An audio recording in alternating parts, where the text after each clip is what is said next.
She used to sleep through anything, thunderstorms, sirens, her husband snoring, until her legs started waking her up. And after that, nothing was the same. It's 2 a.m.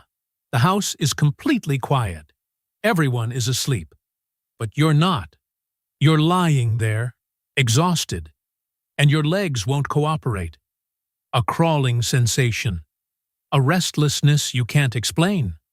An urge to move that doesn't go away no matter how still you try to stay. So, you move. And for a moment, it helps. Then, it comes back. If you know exactly what I'm describing, you are not alone. And more importantly, you are not imagining it. Here is the part that stops most people cold.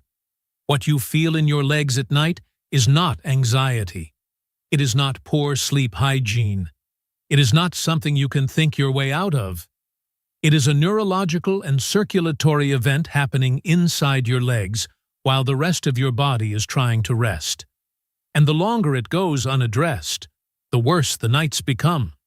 Not gradually, progressively. Each month slightly harder than the last. You clicked on this video because something felt familiar. It should. Because what Margaret experienced for almost 2 years is what millions of seniors experience every single night and never connect to what's actually causing it. Stay with me, because by the end of this video, you'll understand your nights differently, and you'll know exactly what to do before you go to sleep tonight. Margaret is 71 years old. She lives in Tennessee. Her family had a joke about her. Margaret could sleep through the end of the world. For most of her life, it was true. Head on the pillow. Out within minutes. 8 hours. Every night. Without fail. Her husband used to say she had a gift. Her children used to call her during thunderstorms just to confirm she was still asleep. She always was. About 2 years ago, the gift disappeared. It started small. A restlessness in her legs around midnight. Not pain. Something harder to describe. A sensation beneath the skin. Like something inside her legs needed to move, even when the rest of her desperately wanted to be still. She'd shift position. Left side, right side, back, stomach. Nothing worked for long. By 2 a.m., she was usually sitting on the edge of the bed, rubbing her calves, waiting for it to pass. Sometimes it passed in 20 minutes. Sometimes it didn't pass at all. Her husband, half asleep, would ask, "The legs again?" The legs again. She started going to the couch so she wouldn't wake him. Started spending the hours between 1 and 4 a.m. in the living room, alone, in the dark. The television off because she didn't want the noise. Just the quiet of the house and the restlessness she couldn't explain. The exhaustion accumulated. Not just tiredness, the deep kind. The kind that sits behind your eyes. The kind that makes simple decisions feel difficult. Afternoons required naps she'd never needed before. She stopped making plans for mornings because she never knew what kind of night she'd had. She stopped telling people how she was sleeping because she was tired of the suggestions. She told her doctor. He said, "Margaret, it sounds like restless leg syndrome. It's very common. Try cutting back on caffeine." She cut back on caffeine. Nothing changed. She tried magnesium supplements, warm baths before bed, different pillows, a new mattress, an app that played rain sounds through the night. The legs kept waking her up. And here is what nobody had told Margaret yet. The thing that changes everything. Most people hear restless legs and think, it's a sleep problem. It isn't. Stop. Because this distinction matters more than anything else in this video. Restless leg syndrome is not primarily a sleep disorder. It is a circulatory and neurological disorder that happens to destroy sleep. Here is what is actually occurring inside your legs at 2 a.m. when you can't stay still. After 60, the circulation in your lower legs slows significantly during periods of inactivity. When you lie down, blood flow to the extremities decreases. The legs receive less oxygen, less nutrient delivery. And the nerves inside the leg tissue, deprived of adequate circulation, begin to send distress signals to the brain. Not pain signals, movement signals. Move! Move now! Something is wrong down here. That crawling, restless, unbearable urge to move your legs. That is your nervous system responding to inadequate circulation in your lower limbs. And here is the part that should concern you. It doesn't happen in isolation.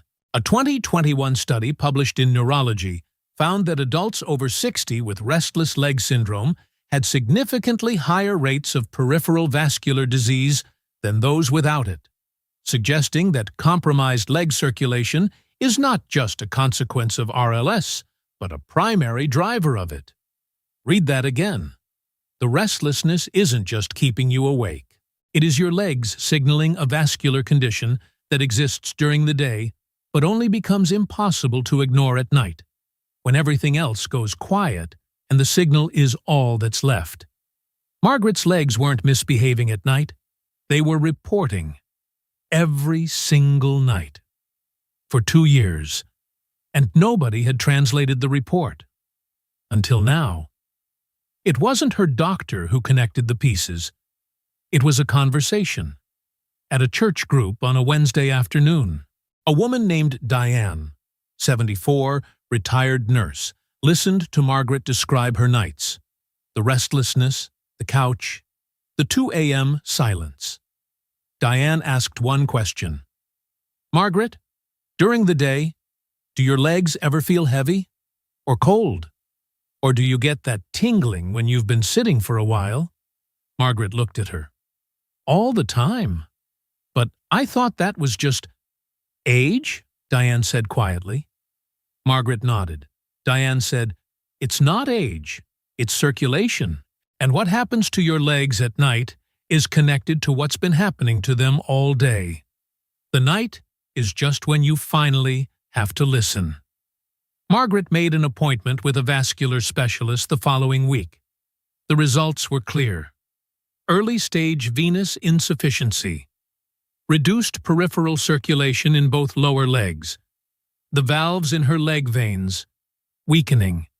Blood pooling during inactivity. And at night, when her body stilled completely, the nerves responding to that pooling with the only signal they had. Move. The specialist said something Margaret wrote down and kept on her nightstand. Your legs aren't broken. They're asking for something. Our job is to figure out what. The specialist gave Margaret a protocol. Not medication. Not yet. 4 targeted daily habits designed to improve venous return and reduce the nerve distress that was destroying her nights. The first was afternoon movement, timed deliberately. Not morning exercise. Afternoon, between 3 and 5 p.m. specifically. A 30-minute walk. Moderate pace. Here is why the timing matters. Exercise improves circulation for 4 to 6 hours afterward. An afternoon walk means peak circulatory benefit arrives exactly when Margaret lies down for sleep. Better blood flow reaching her legs at midnight. Less pooling. Less nerve distress. Less signal to move. Margaret started with 20 minutes. By week 3, 30. By week 6, she was walking 40 minutes and calling it the best part of her day. The second habit was leg elevation. Before bed. Not after lying down. Before. 20 minutes on the couch, legs elevated above heart level, while she read or watched television. This drained the accumulated fluid from her lower legs before sleep began, reducing the pressure on the vein walls and giving her nerves a quieter environment to start the night in. The third habit was temperature, applied specifically. Warm compress on the calves for 10 minutes before bed. Not hot. Warm. Warmth dilates the small blood vessels in the lower leg, improving local circulation in exactly the tissue where her nerves were signaling. The fourth was iron, and this surprised Margaret most. Her blood work showed low normal iron levels. Not anemic, just low normal. But research is clear on this. A 2020 study in sleep medicine found that iron deficiency, even mild, significantly worsens restless leg symptoms because iron is essential for dopamine production in the brain circuits that regulate leg movement during sleep. Low iron. Less dopamine regulation. More restlessness. Worse nights. Margaret added an iron-rich food to her dinner every evening. Lentils, spinach, dark beans, with vitamin C to maximize absorption. 4 habits. Targeted. Consistent. Week 2. She slept until 3 a.m. without waking. Week 4 until 5 a.m. Week 8. Margaret slept through the night. Not every night, but most nights. And the ones she didn't, she knew why. And she knew what to do. Her husband noticed before she said anything. One morning he looked across the breakfast table and said, "You didn't come to the couch last night." Margaret smiled. "No, I didn't." He reached across the table and put his hand over hers. Didn't say anything else. He didn't need to. 4 things, starting today. Afternoon walk, between 3 and 5 p.m. Even 20 minutes. Let the circulatory benefit arrive exactly when you need it most. Leg elevation before bed, not after lying down. 20 minutes above heart level. Drain the day's accumulated fluid before the night begins. Warm compress on the calves, 10 minutes before sleep. Not hot. Warm. Open the small vessels. Quiet the nerves. Iron-rich food at dinner. With vitamin C. Lentils, spinach, dark beans, lemon juice on the side. Give your brain the raw material it needs to keep your legs still through the night. 4 habits, starting tonight. Margaret told me something I haven't stopped thinking about. She said, "I spent 2 years apologizing to my husband for keeping him awake. 2 years feeling guilty about the couch. 2 years thinking my body had just decided to stop letting me rest. 2 years of nights that didn't have to be that hard. She wasn't broken. Her legs weren't broken. They were reporting something real, in the only language they had, at the only moment quiet enough to hear them. 2:22 a.m., when everything else was still, and the signal was impossible to ignore. Here is what I want you to carry from Margaret's story. The night is not your enemy. Your legs are not your enemy. They are trying to tell you something that nobody has translated yet. And the moment someone does, the nights begin to change. If any part of Margaret's story felt like your story, the crawling, the restlessness, the couch at 2 a.m., don't scroll away. Leave a comment, 2 or 3 words. Tell me what your nights have been like, because someone will read your words tonight, probably at 2 a.m., and feel less alone in the dark. And that moment of recognition might be exactly what they needed to finally understand what their legs are saying. This video is for educational purposes only and is not a substitute for professional medical advice. Hit the like button if Margaret's story reached you.